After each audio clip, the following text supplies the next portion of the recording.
All right. Well, we'll get started. I didn't tell you that this was going to be recorded, but it is being recorded so that for the slide presentation. So those will be the only things recorded that are on the screen. But it will be useful if someone wants to see that later on. So tonight, our session is on Intro to AI.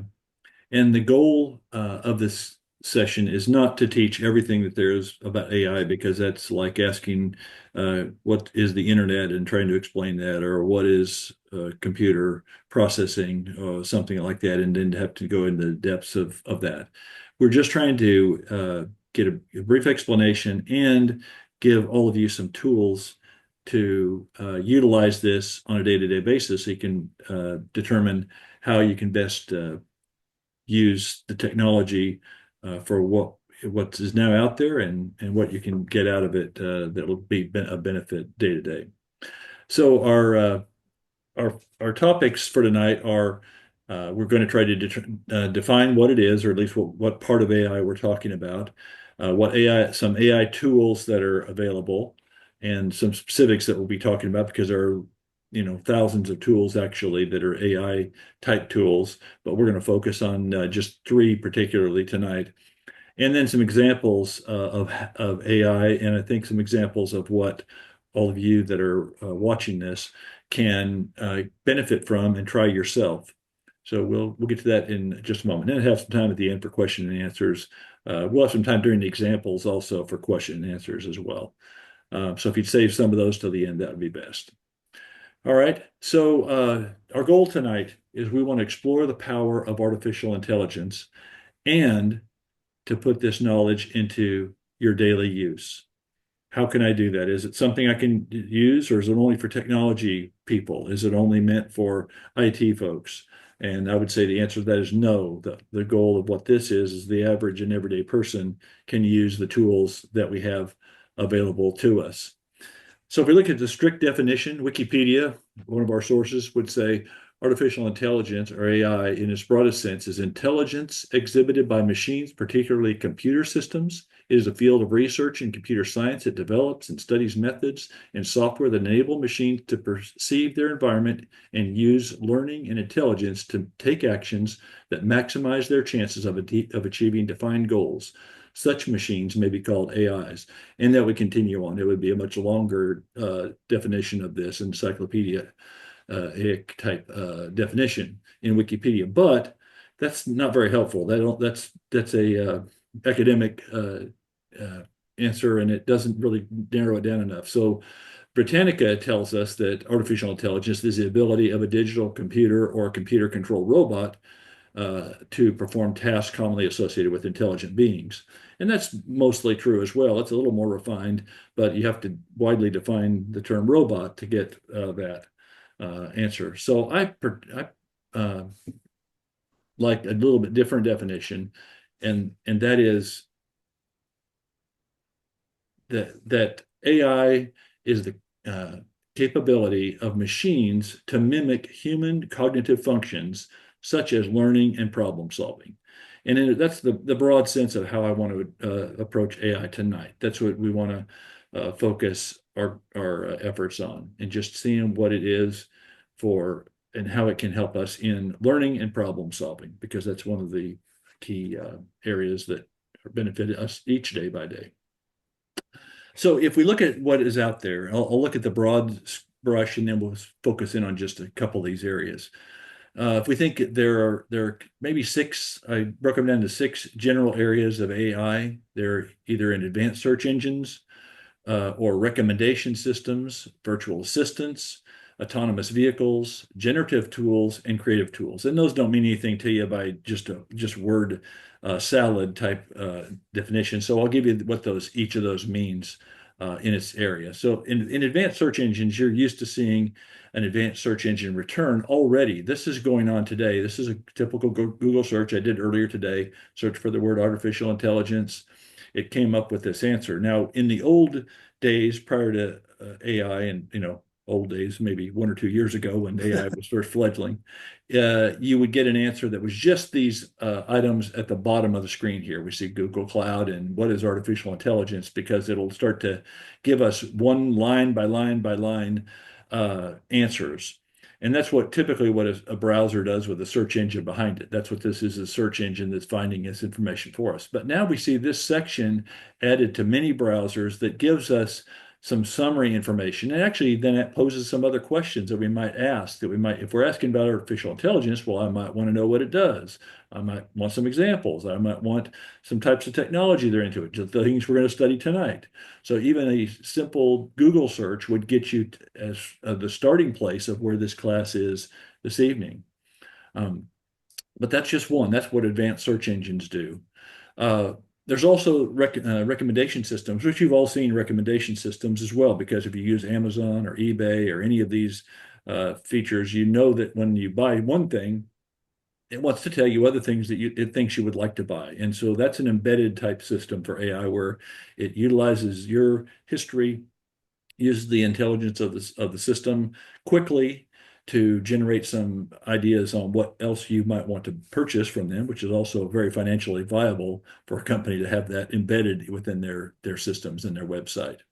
So that's recommendation systems. Virtual assistants. We're used to virtual assistants because we began talking to Siri several years ago, and Siri came with our phones.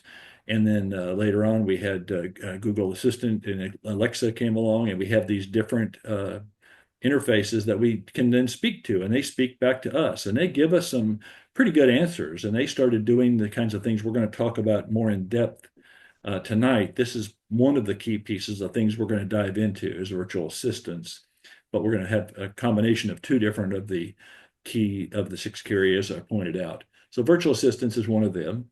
And we're well used to these things in our daily life, and we probably use them. And I'm going to show you how we can exploit these even further.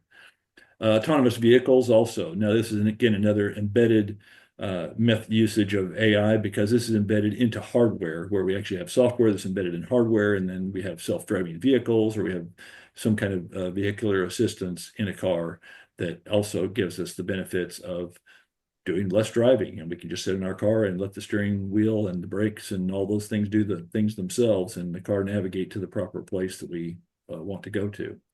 So that's another use of AI.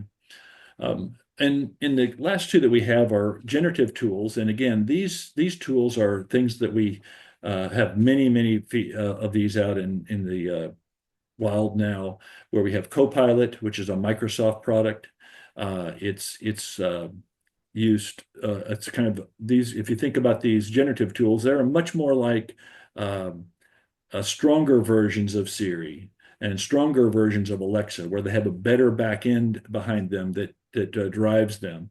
So Copilot and ChatGPT use what's called the OpenAI ChatGPT engine. It's for level 3 and level 4 of that ChatGPT engine. Those are behind the scenes, and then Copilot is an application over the top of that that takes our human readable information and gives it back to us. Takes care of the talking if we want to talk to it. Takes care of reading our words into a text format, returning those text format back to spoken words back to us, and it does the nice part of all that, the speaking part and the hearing part that the OpenAI ChatGPT generator does. Of these two, that's primarily where the things got started. ChatGPT, revolutionized this artificial intelligence generative tool, and that then they sold it to everyone, or they licensed to everyone, and so that's where Copilot came from. It has that in the back end. Google had that same thing, that they had it hooked to their back end, but then they actually built their own. They built a system called Bard, B-A-R-D, and Bard was built, as you can think of Shakespeare. It was built as a word tool that it was going to help you with stories and written word and paragraphing and that type of thing, where you could, think in terms of writing term papers, something like Bard could do that for you. Well, they saw that engine was just what they needed for the back end of Gemini. And so it's the same as the other two, but it just doesn't use the ChatGPT engine for it. It has their own Google proprietary environment that they use. But anyway, most of these are built on the OpenAI, and most that are out in the field are OpenAI. It takes a lot to build what the OpenAI folks did, and a lot of resources. And then once they built that kernel that could be used for all these other folks, then they started selling it. Google has the resources to build their own, and that's why they built their Gemini has their own there. Microsoft probably could have done that, but they opted one thing. They may build their own later on. They actually built some of Copilot on top of Bing, if you know what their Bing product was, and they've actually scrubbed that product, but it really became kind of renamed as Copilot, and then a better back end with the Chat GPT. So I spoke to that about that. I'm giving you a hint that this is where we're going to spend some of our time, along with our assistants and our generative tools. This is one of the key places we'll talk about. We also have creative tools, and creative tools is one thing I don't want to talk about tonight because it is just so deep, and I can show you all these different kinds of applications that are in the creative tool side, except to just touch on it and say it's just like automotive or anything else. There's just lots and lots and lots of tools. And some of these are very specialized to the areas that you might want to work in, whether you want to work in creative writing, you want to work in creative drawing, you want to work in video capture, you want to work in video layup, you want to work in all these kinds of areas in gaming, market intelligence, and that type of stuff. Things that need to have some creative thought put into them, and even in the scientific realm as well. Scientific creativity can also be included in there. So you see all these different ways of looking at that, and even to some specialized areas that are for coding and web development. And these are, again, fledgling. We're at a very early age for this technology, where really its general acceptance and general availability has only been within the last year and a half, 2 years maximum for the most skilled of IT folks. So it's been there before that, but most people ignored it or didn't see the potential yet. And this takes so much processing power on the back end to run this. I think you've heard from our president this week that we need about double the amount of energy to run an AI-centric economy that has AI as a key component of it. Well, that's because the types of processors they use are specialized processors, not general purpose processors like we've had in the past, like your computer on your desktop, your laptop. Those are general purpose computer processors. And now AI needs specialized, and that's what will be necessary. And they run a lot hotter. They take more heat, which generally that's what electricity is turned into heat. And that heat then needs to be dissipated somehow, but you need more of that to heat these things up because they're processing faster and generating that energy. So, or dissipating that energy, I should say. So these are the key 6 areas that are out there that we can talk about. And we're going to focus on just a couple. And those are this idea of what I call generative AI assistance. So you see I've merged 2 different features together, the generative side of AI and the virtual assistant side of this. And that's really where these main pieces fit into now. So at this point in the study, I would suggest, if you're not already, that you are downloading these three products, ChatGPT, Gemini from Google, and Copilot from Microsoft. All have a free version. I'm going to be demonstrating the free version tonight because I don't want to show you anything that's cost money necessarily. There's no reason to jump off into that for the average person. And so we'll be focused on the free version of all these tonight. And we will also they all have a per use or a per month rate on all these products. But again, that's only if you were really using it for business day to day, or if you really want to make sure you got the peak time usage, because the way that they sell the free version, or the way that they give you the free version, is that they give you all the cycle power you need off peak hours. So if you try to run these products from 8 a.m. to 5 p.m., for instance, Monday through Friday, you would get slower responses than we'll get tonight, where it's 8 o'clock here Eastern time in the US on a Thursday night. So that helps us generate these. But usually from the day-to-day user, you don't have to worry about those peak time issues. And that's, again, a reason why the free version is just fine, because the only limitations are some of them are starting to limit the amount of time that you can talk to the interface. I tend myself to type to the interface, but you can type or talk to all three of these, and that would be some things that are starting to limit or starting to limit the amount of interaction that you have with them. If you want to talk to them too much or you want to type to them too much, they might only let you ask 50 questions or something in the course of a day. I know a couple of them out there that are not these three that only allow you 3 questions a day. And then every week or so, they'll give you 10 questions that you can use over the next week. So there's restrictions on the free stuff, just as we've seen in other products. All right, so these are the three we're going to look at. So I'm going to switch over to a demonstration of what we're about tonight, because I think that gives us the full power of this. So again, I mentioned of those three products, look at those, download them. You can download them to your phone while I'm talking to you right now, and you can start to explore these while we're going through some examples. Because I want to show you what is different about in an AI based query versus a standard search engine query, which you've been doing. Everyone uses a search engine query. We've all used them. We go and type into our browser, up here in the address part, or if we're in Google and there's a box here, a text box here, we can type things into. It would be in the same place, and we would just type random words. We type a few words, keywords that we think are important, and we will get what we want usually. You saw my previous example on this tonight was two words, artificial intelligence. Well, that returns something in a typical search engine. You can do things like that in an AI, in one of these generative AI assistants, but you can't.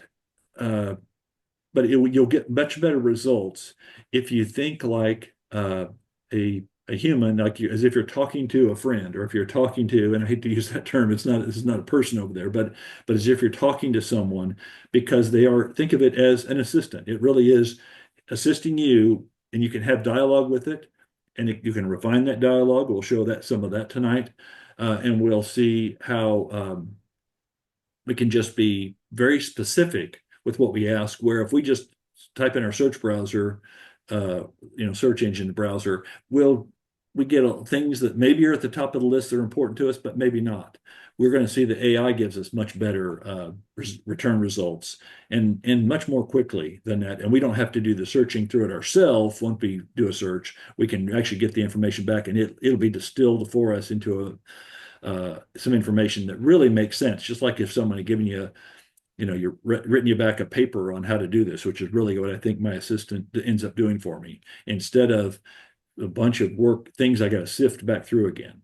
So let's get to an example. And I've saved some aside here because it could take us a while to formulate some ideas. But I think your own creative juices and your own creative thought put into this, you've already got ideas about what you might want to ask of anything. But I'm going to show you a few that might be deeper and more poignant to certain questions that will make you think about asking even better questions of your AI. So first, I'm going to look at an example as a travel agent.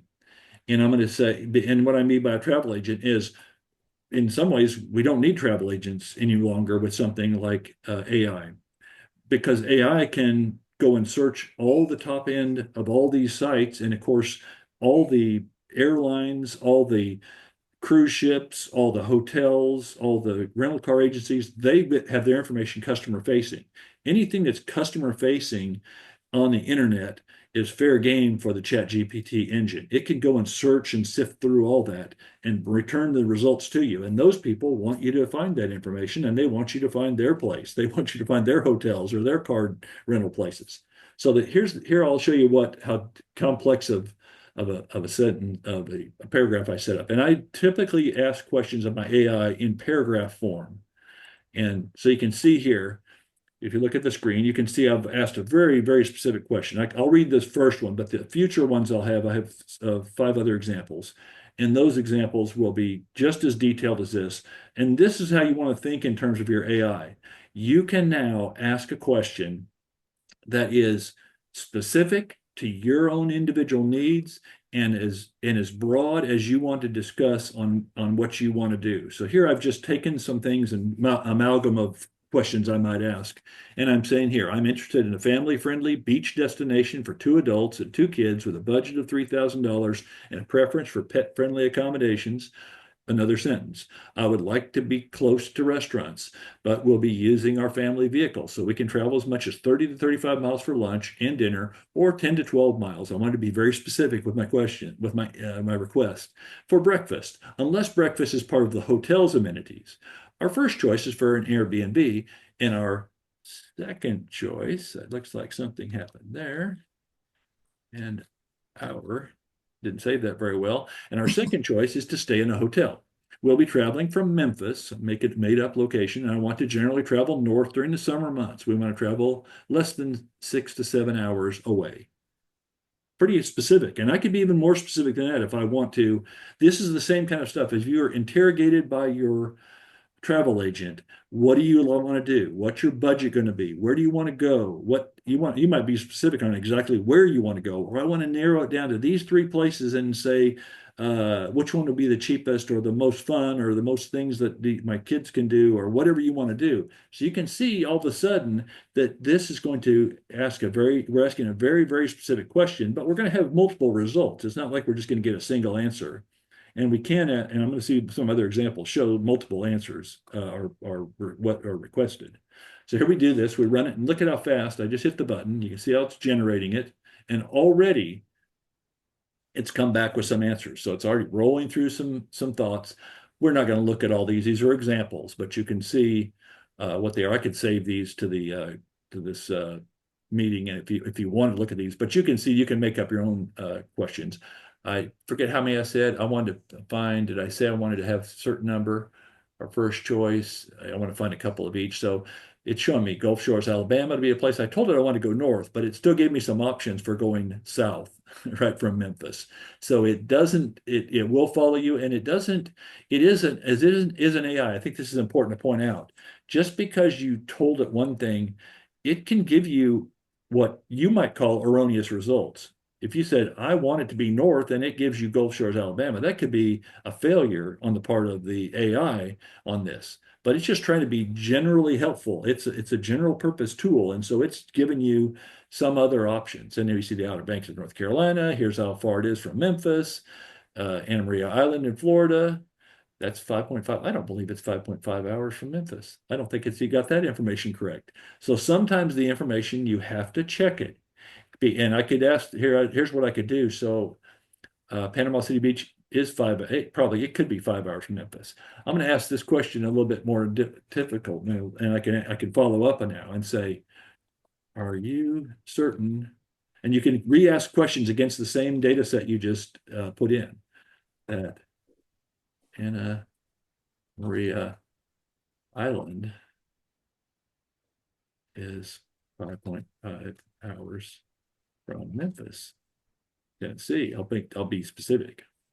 And you see I didn't use my punctuation properly. It's an AI, so it already knows that you're asking questions. So, and look at this. Now I could have said please and thank you. I do that sometimes when I put questions in. It says I apologize for the mistake, and now it says no, it really is 6 hours and 30 minutes.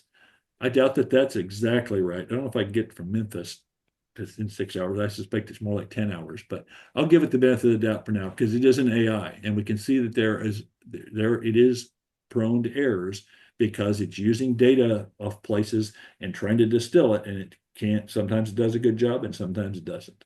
But it did give us several options if that's what we're looking for. Maybe that's all I wanted is just to think of some new places I hadn't been before, and that it certainly did. Okay.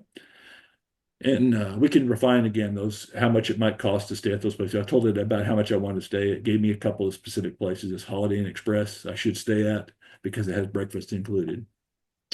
All right, so let's look at another option. That's one, and you can see your brain can start to get ideas about what you might want to do with that for your own personal needs.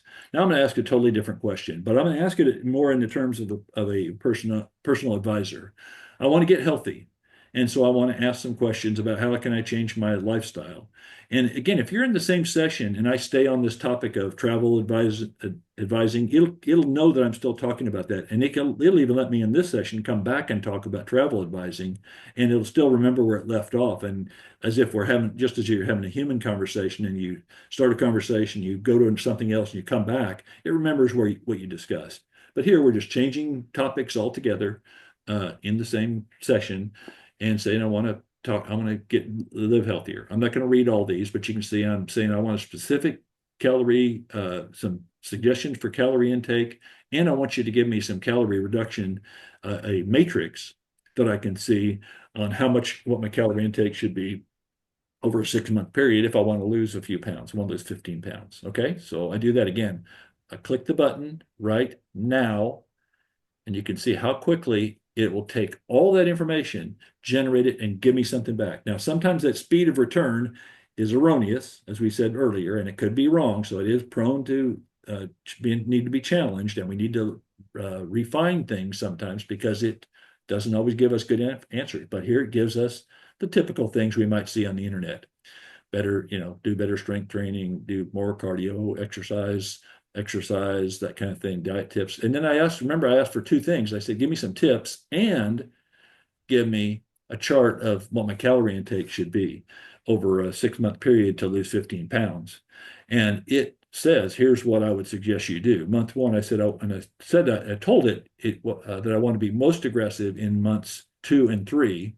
And did not do that for month 3, but month 2, it was a little more aggressive. And month 1, it was highly aggressive on or gave me more. I'm sorry, it did reduce those, I guess, because it's giving me how many calories I can have. So I guess it's allowing me more calories the first month, then reducing it a great deal in the second month, reducing it even further the third month, and then leveling back off for 4, 5, and 6, right? Going back up to a 1900 calorie limit. So anyway, as you can see there, you can be very, very, very specific. It allows you, any of these little pointers I've got here, any place I have a little pointer, this is as if we had a bibliography and we had a reference to that. I can go and follow that on the internet and see, why did it pick that up? Where did it pick this up? Why did it use this? I can click on these and follow them. We're not going to do that because we have some other things we want to look at tonight. But you can see, as if we're in a bibliography, we can find these, and it will then show me, where did it get this information? I got some of them in DTV, from this Eat This website, Bing. It did a Bing search of some kind on some other information, Money Control, and Healthline. So it shows us where it got some of this information as well. So we can go back and maybe even just follow that out next time and find all this information and see what part of it found from this. All right, that's interesting. But one thing that you'll have probably noticed, I don't know if you have noticed this, but some people have the proliferation of stories and books has really taken off as of this, because just as you would imagine that people using this and students using this for term papers and that type of thing, you can ask and say, I want a term paper on XYZ subject. I want it to be 500 words. I want it to be, 27 pages, whatever I want it to be. And it will fill in with fluff and all that information that you want to do. And it will give you back that term paper just like that. It's very scary how much it can do for you on that. But when it comes to stories, people have thought, hey, it'd be nice to give me some ideas from stories. So I'm not going to have it write a story for us tonight, but I'm going to give it a simple example, the most simple example of our night probably, which is this. My goal is to create a mystery story set in a small coastal town with a protagonist who is a retired detective solving a decades-old cold case. And please offer me 2 plot lines and 4 characters for each plot. So see, I can say I might not like the first one, and so give me a couple of plot lines, and I don't have to just be settled for whatever it gives me the first time, and that we can see what it does there. So it's going to generate 2 different scenarios from this, right? So again, click the button, I click right now. You can see how fast it's coming back. It's already built that because of these processors that are on the back end this AI is attached to and coupled with. It's got a fast piece of software and it's got very fast processors that it's going against in the back end. And here it does. Here's the plot line number one. And I'm not going to read all this, but you can see how interesting it is that the forgotten letter.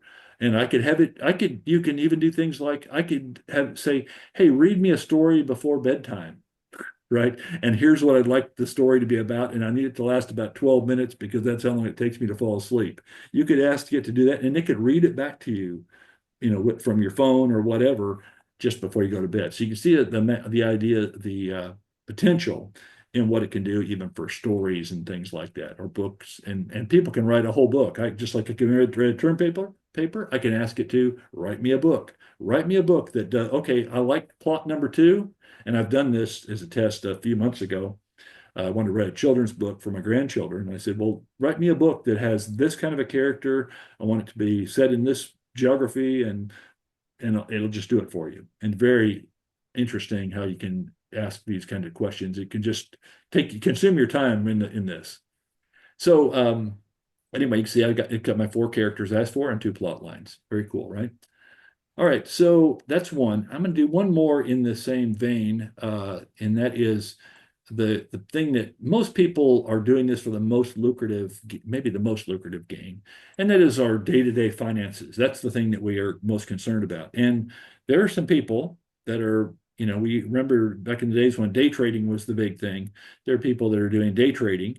Now people can do AI trading, and they can say what looks like a good stock for the day and that will give me the most return over the next 2 days, buy it and sell it. And some of those people are doing quite well at it because it can look at a lot more data all at once and give you some better options for how you might invest your money than you could ever imagine your advisor doing. However, I've already given you the caveat. This is an AI and it can make mistakes, and it has shown us mistakes tonight. So it can make certainly financial mistakes. So I don't recommend this, but I do want to show you the power of what it can do. So I'm showing here some basic things. I have $10,000 a year to invest. I want to do it this, and then I'm 35 years old, over 30 years, I want to do something. And every other year, I threw another wrinkle in it. I said, every other year, I want to invest an extra $5,000, but that's going to be on a medium risk. The first investment is a low risk. And so show me that, and then show me that, what I could earn, or some suggestions, and then show me the table of growth along with those suggestions. So again, I want some information. I want a table to go with it. I hit the button again, go. It does all that. It's churning through this. And you see just slight hesitation. We are in off-peak hours, but then it tells us what we could consider. Now, this is one that you would definitely want to not just ask one question. You don't want to stay with this conversation and refine it and say, well, what mix of T-bills and Series 1 savings bond and CDs would you invest in? And then what about the medium risk side? Which stocks would you put into that as well? And and you can just keep refining and refining. You can say, what about point number two? What about point number one in the low risk? And just keep digging until you get answers that you want out of it. And again, till you can question his wrong answers that he might be giving you. Because this is, again, maybe if you think your AI more like a trusted friend, sometimes my trusted friend can be wrong. They can be bad wrong, but at least it's someone to bounce ideas off of. And that's really what I think the power, if I'm showing anything tonight, is the power of an AI to give you that information back quickly and give you some thoughts and reason with it a little bit. Even if it's mostly your own reasoning and some generic reasoning that comes out of AI, it's going to get more and more going to get smarter through the years as more and more data is available to it, because that's what they're trying to do, is get more and more data accessible by the Chat GPT and Bard and all those others that are the back end part of the system. So if I look down, I didn't scroll down far enough to get you this here. And so it shows, hey, here's some interesting growth rates. If I had done that, here's some projections on your money. If you'd done this, here's what year 5 looks like, year 30 looks like. Hey, great. And again, we know that we can, again, dig in. It assumes we're getting 6% on the medium risk, 3% on the low risk. Anyway, all kinds of stuff like that we do, and we toy with all that stuff in our day-to-day work anyway. I've only shown you some basic concepts, but I hope, because everyone is people are way smarter than me, and you think your own way and you think about things in different ways where you can say, oh, I might use this now that I've seen these ideas. I can use it on any number of questions I might have, anything I dream up, anything you have a simple request that you do a simple browser search. I will challenge you on this.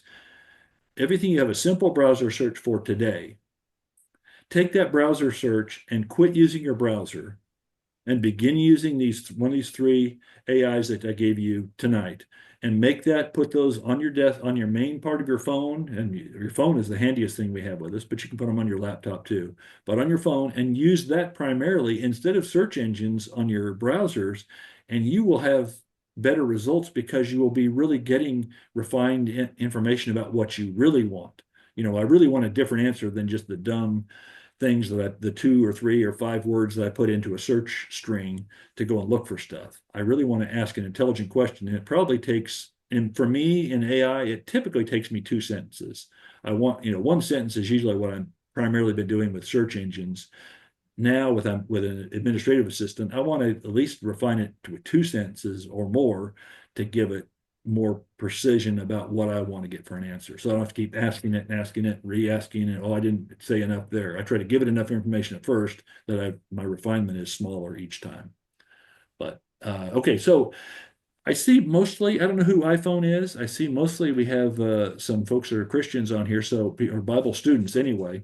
And if you would give me the luxury, I've set aside a couple of demonstrations that are along that line because I think that's important for us. I know some of you were in a class with Simon Krim in the last few weeks, and he introduced the same type of thing. And I'm not sure exactly what he did, so this might be very much akin to that. But I'm going to show you a couple of ways that you can enhance your Bible study in a way that, again, just as we trust concordances, or we trust a Bible dictionary, or we trust a Bible encyclopedia, only as far as we can throw it. That's how we want to trust the AI when it gives us Bible answers. But it can sift through lots of Bible text quickly to give us some ideas and some new thought for what we want to find out about. So here's those examples. I have 3 examples that are Bible based. One of them is about just using an idea of concepts and metaphors. So if I just want to find some concepts in the Bible or some metaphors that are used in the Bible, let's look at one like this. So here's one, and these are I made these kind of detailed. I'll be honest and to say these 3 questions to prep for this demonstration. I asked the AI to give me questions that we can use as examples for the AI class tonight. So how's that for circular logic or circular value that we got out of the AI? So it gave me some things, and then I extended them a little bit with some ideas I had about it. But it's saying, find the verses that use the metaphor of light to represent divine guidance or truth, but specifically where it's contrasted with darkness representing ignorance or evil. Exclude verses where light simply refers to physical illumination. So you can see why this would be an important question. We can see where light is really light and darkness, light, being light of the earth or that type of thing. So again, this is going to give us some information. So it's going to find us verses. Let's see what this does. Again, go. And you can see this is not like in your Bible doing a word search on the word light. We could do that. That would be our rudimentary way of doing this. And it gave me NIV. You can see that's giving me NIV. I can be specific up here and say, I want ESV verses for this, return verses, or I want New American Standard, or whatever my preference is. I can pick that kind of thing too. But it just opted because I didn't specify NIV. And so here it gave me some of those there. Light shines in darkness. Darkness is not overcome by it. Probably right, for there was once darkness. We're now light. You are light in the Lord. Live as children of light. Yeah, I would say that's a good return. So again, those have the word light and light. This has the word light. This did not have the word light, but it did have the word Yes, it does. light in there. So Yes, it they does, all right? did have word searches for light. So this didn't give us as much good feedback, but we'll give it I'll say it was okay that it tried. And I'll do what I just said here. Uh, can you give me those references in New American Standard? Okay, 95.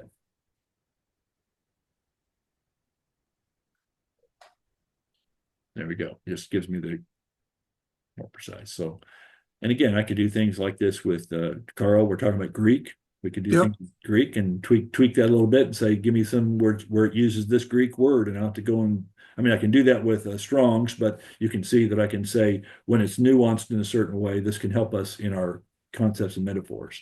Now, Right. what about Bible themes? So let's look at one that might help us on our on themes that are in the Bible rather than again words. That one happened to give us words, and I didn't test any of these beforehand. I didn't want to. Uh, I didn't want to see my own results, and I didn't want the AI and my AI that I'm running here to see my questions first time. I wanted them this to be the first time it's seen these questions. So these are all new to me and new to the AI. So here, identify passages in both the Old, this is again a theme for themes. Identify passages in both the Old Testament prophets and the New Testament that address the theme of God's steadfast love, or hesed, if you want to use the Hebrew term, focused on instances where this love is shown to undeserving or rebellious people. Now, being specific about when it's shown to, that just undeserving and rebellious people, that can be a different way of looking at it. So we'd hit the go. And certainly, and it tells these things. And now it knows I already asked about NASB 95, and it sticks with that. It says, well, that must be what he wants me to get the answers for. I'll continue until he tells me something different.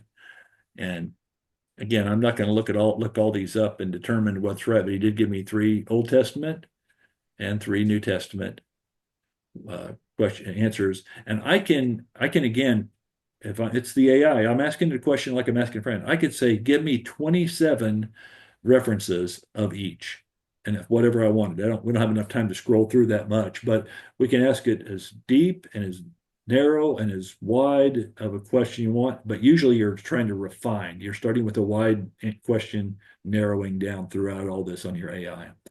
Let's do with one more for tonight, and this will be one of our last ones we talked about before we wrap up, and that is implicit concepts. So we want to talk about a concept in the Bible that is implicit, uh, and its concept here. So we can ask it to then find verses that discuss the idea of forgiveness without explicitly using the word forgive or its direct derivatives. Okay, this is a challenge, more challenge for the AI. Focus on passages that describe the removal of guilt or the restoration of a relationship after wrongdoing. Okay, and I hit the button to go. And sure, it's going to look these things up. So I said, I don't want it to have the word forgiveness in it. Did it do that? Did it honor me? Yes, the first one did. As far as the east is from the west, so far as he removed our transgressions from us. So he honored this request in Psalm 103, verse 12, because it didn't use those things I asked it, not use forgiveness or its derivatives. Here we look at this. Didn't use forgiveness, but it did see the concept. So you can see the implicit concept here that it's looked at. Come now, let us reason together, says the Lord. Though your sins are scarlet, they will be white as snow. So it even gives us that forgiveness, understanding that those things are these, again, we've seen some metaphors used for that forgiveness and how they will be white as snow. Anyway, the things that we understand. So that one we would get, I might give it a B plus on that, but it did find something that I would use. We won't look at everything here. Just Mike, it says Micah. It's done these. I just want to, I'm looking for the word right now that didn't find the word forgive or forgiveness in here. And it didn't do that. I don't see those and I don't see it here. So at least it didn't use that and without In looking four, that did. and analyze it. Which one? In number 4, Number 4, it did. Oh, it did Colossians 1 3, forgiveness, didn't it? And we said, no forgiveness. don't use that. And yeah, it did. So 4 cheated on us a little bit. Yep. But it did use it's recognized redemption and transferred to the kingdom. So this part of if it just got this first part transferred into the kingdom, that part is the forgiveness that we get, right? That's the restoration. But anyway, you can see how this can enhance your Bible study again. And I pulled up the Copilot. This happened to be Copilot we started with. I brought all these others up, and we could have asked the same thing. I can go over here. These are using these both. Remember, I said Copilot and ChatGPT are using the same ChatGPT backend. So if I put that same thing over here, I'm putting the same question we just asked He doesn't have any of the other things we've asked him about, whether it's NASB or whatever I want to run, but I can ask him the same question. It'd be interesting to see. He should get about the same answer. Why didn't you give me an answer? Come on, give me the answer. There we go. So he does it, and did he give, I said he gave the same verse, same verse. Now remember, these are going to the same engine. These are two different products from two different vendors, Microsoft and ChatGPT. It's really OpenAI, but OpenAI at ChatGPT is using its ChatGPT backend. So they're going to the same place for their answers. And that's why you'll see commonality in these. They are the same, right? It just didn't, it kind of returned the data differently because their interface does. It didn't show us what translation this came from, for instance, but it can work the same way. We could ask it, we could say, please show me the translation.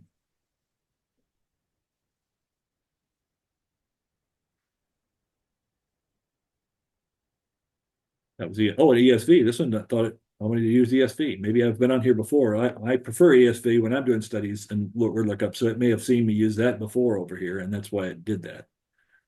It says that you can use a different one. And then Gemini, again, in schools, let's try that same one. We've done it in two other ones. So now this is using a different backend. This is, as I told you earlier, this is using the Bard engine for AI. And so it could return different answers for us. But this might be a good comparator to see how Microsoft or ChatGPT or how Google built their engine as similar, if they engineered it similar, which means there might be some questionable way that they got the code to generate the same answer. So let's see what it is. And it comes up, that's interesting. It comes up with almost the same thing, but it gives us some different references. Was Micah used before? Micah 7:19? Yeah, 7:18 and 19. It gave slightly different references on those, but you can see about the same place in the Bible. So it saw that. It's interesting. This comes from a different place. So that's kind of funny. I'm glad we tried that example. So, all right, back to our presentation here. So you've seen how it works. I'm suggesting that you, again, download those products, try it for yourself, use your creative minds that you have, dig in and try something new. And I'd be interested to hear some of you I know well, and you could give me your feedback on what you have tried and what's of interest, something very interesting, because there is all kinds of interesting questions you can ask. It's kind of like the first time you used a search bar in a browser. Now you can use the AI, and again, as I strongly suggested before, use this all the time. If you start using this all the time, you will find your better answers quicker. You'll be through with your questions quicker, or you spend that time asking more questions that you have questions about, and generating more answers that you'd like to know about the world around you in different ways. I didn't show any of the things as we talked about the creative models. Those are the things you've seen on the internet where someone takes a picture of themselves and says, hey, draw a picture of me as if I were a 15th century king, in England or something. And you can do that kind of thing as well. And those are a whole different way of thinking about it, but they're taking the same information and just taking things that already exist and morphing them together. Like there are images of 15th century kings out there, and so you can plug that into your face and do things like that. And that's why we see people doing those. If you wonder about how those happen on the creative side, or as you've started to see now more videos that don't look quite right, videos that look like they're not possible in the real world, whether it's a plane landing in a strange way, or something, a car driving in such a erratic way that it's impossible. It looks like it defies physics in some way. Those are usually AI generated videos too. So that's another place the videos are being morphed with this creative technology that we were talking. It's an extension of what we're doing here with just words and getting word pictures back. There are things you can say. I can actually ask ChatGPT, draw me a picture, and it would have drawn us a picture too. It does that already. They've got that built right in, and I didn't take time to do that, but it can do those things already. Questions? Are we going to be able to access this session? Sure, I'll put it back up on Kelly Systems, so it'll be available to folks after the fact, that they can listen to it, and you can download To that go to information. Kelly Systems, how do we do that? It'll be on the Kelly Systems Facebook page, and then we're in the midst of rewriting our website, so I'll put it on there. But first, it will be on the Facebook page, and I think I can share it via this Zoom link. No, I can't share that via the Zoom link. So for the first time, if right now, it'll just have to be on Facebook. And if you need it directed to you personally, I can probably do that as a personal project. But in general, it'll be sitting Okay. on Facebook. Yeah. To generate some ideas for you all. Anyone have any idea of how they might use this next? Maybe is a better uh, question to ask. I'll ask you a question since you didn't ask me too many questions. What do you think you might use it for? Travel, building a great stock portfolio. I'm pretty sure I'm going to use it to do scripture searches. Yeah, that'd be great. It'll be definitely be useful for that to find things. I Yeah. think uh, Don Truex gave us one example. I think you heard that example he did, where was his question to the AI, where he does use for his study, was something like, "Give me all the places where the Apostle Paul paid someone a compliment." And that Uh-huh. would be something you can't just do with a simple search inside No, the Bible app. no. And that takes a little bit more thought for the AI to do, and something AI is well suited for. And things so if you can imagine things like that, things you've ever pondered, think of them, this is kind of hopefully opens the door for you on ideas, because now things you pondered, but you go, how do I even get the answer to that? All right. I'm saying download this one or all three of these AIs and have them close and find out your favorite. My favorite of the week right now, as you already noticed, is Copilot. But if you asked me a year ago, I'd probably use ChatGPT more, the OpenAI's version of ChatGPT. And next week it might be Gemini. And there, in 3 months there might be some new product that comes out that I really like the way that it works. Um, or some of these maybe start to be restrictive, and I want to get away to something that's less restrictive for the free version. But anyway, all right. Any other comments, questions? I have a question, Yeah, Linda, Kevin. go ahead. Thanks very much, by the way. Very helpful. I have used Chat GPT. I have used Copilot, but I didn't like it so much. I found it quite intrusive because it keeps popping up in all my documents. Um, Number one. but anyway, what I want to know is like, does it refine, like if you ask it a lot of things in a certain subject, or you accept a lot of its answers in a certain direction, does it lead you down that direction deliberately?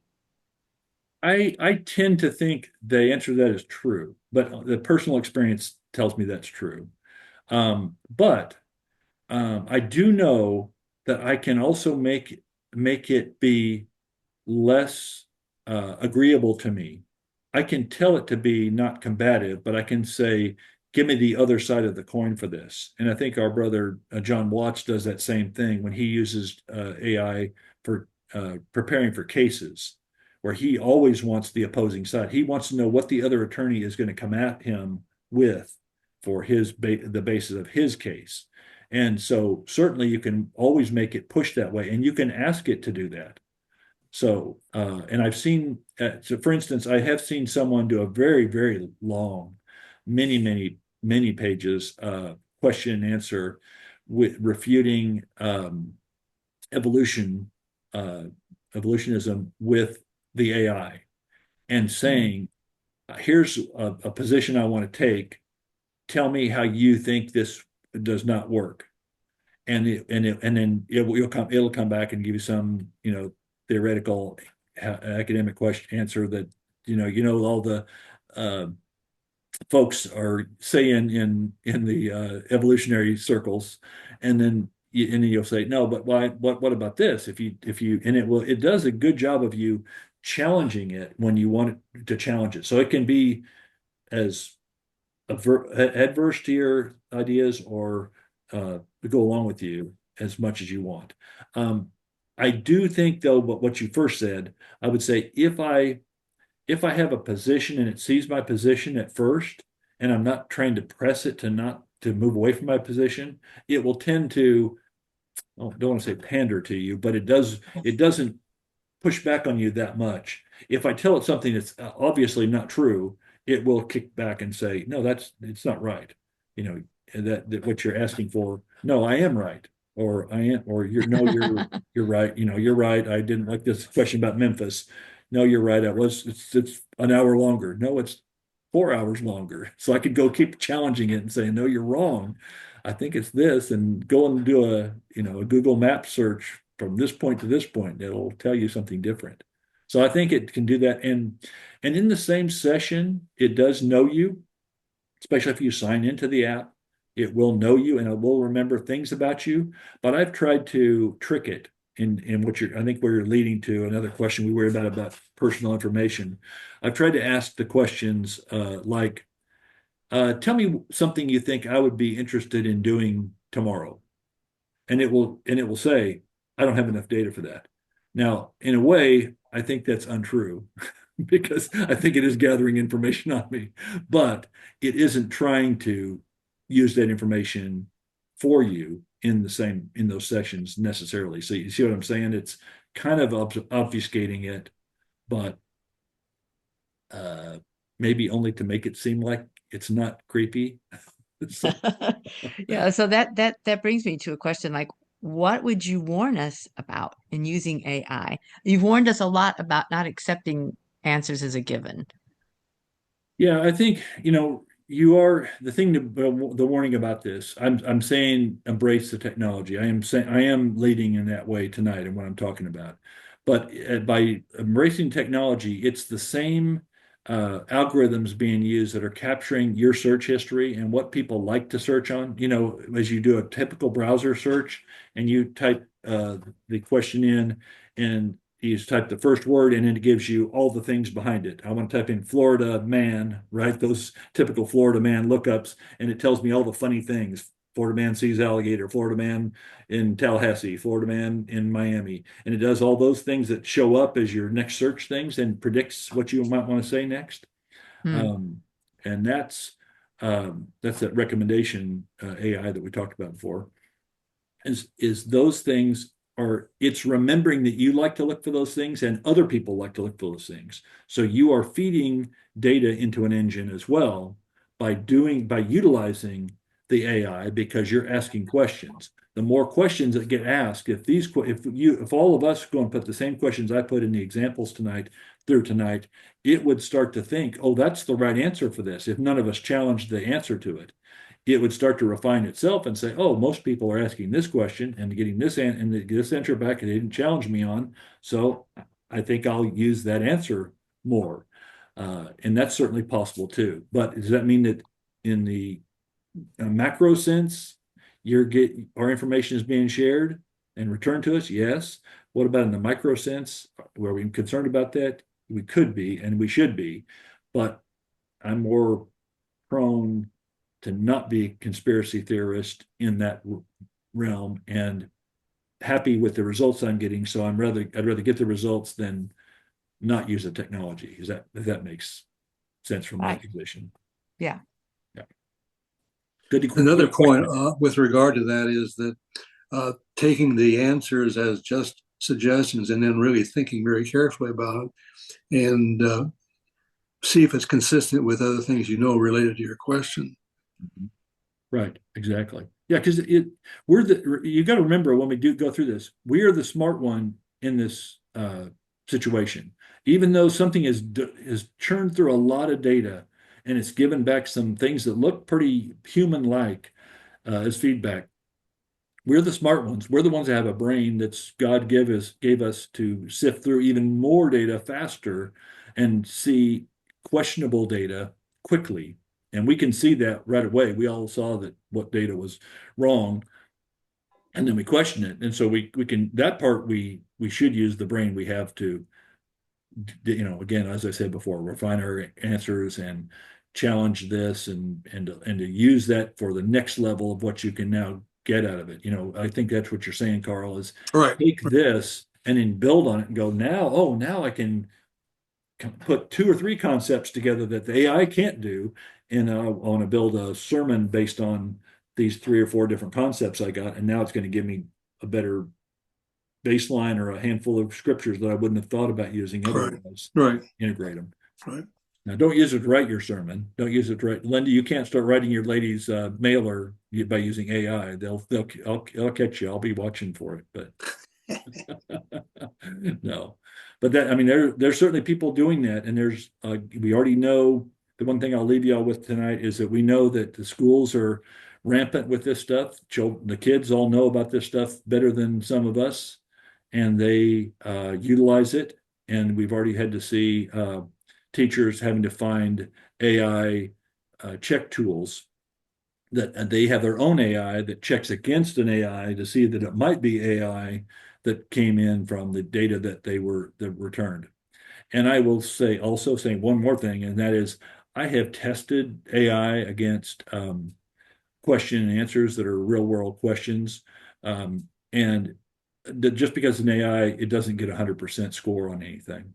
So, I mean, there may be some things you can get 100% score on, but usually it gets some things wrong because it's building it off answers it sees on the internet, really, right? And so the internet might be always generating the wrong answer. We know that certainly with what we already mentioned, evolution and things like that. Those answers we understand there's a position in those as well, but some things there's not a position. It's just that everyone answers it the wrong way. When you do Carl, as you can imagine, you put a question out there and put a mixture of multiplication, division, parentheses, plus and minuses, and that kind of stuff over a division, and people solve it differently. If people always solve it the wrong way, then the data on the internet would say people always solve it this way, and so this is the right answer. Mhm. Right. Yep. And so therefore it might give me the answer that it sees the most often. Make Yep. sense? Yes. All right. Thank you all for joining tonight. I hope this has been some help to you and thinking through that you can be a daily AI user and you don't need to be afraid of what it is. You can explain what it is now. This is what this intro is all about, and that you can then take this and use it day by day. And I strongly suggest using it day by day because it saves you a lot of time, even if you're taking all your simple browser searches and changing over to a chat GPT or Copilot or Gemini. You're just going to save yourself some time during the course of the day. Sure. We appreciate your session tonight. Okay. Thanks. All right. Yes, thanks very much. You bet. Glad to do it. We'll share it so you can share it with your friends if they want to look at it. All right. Have a Okay. good evening.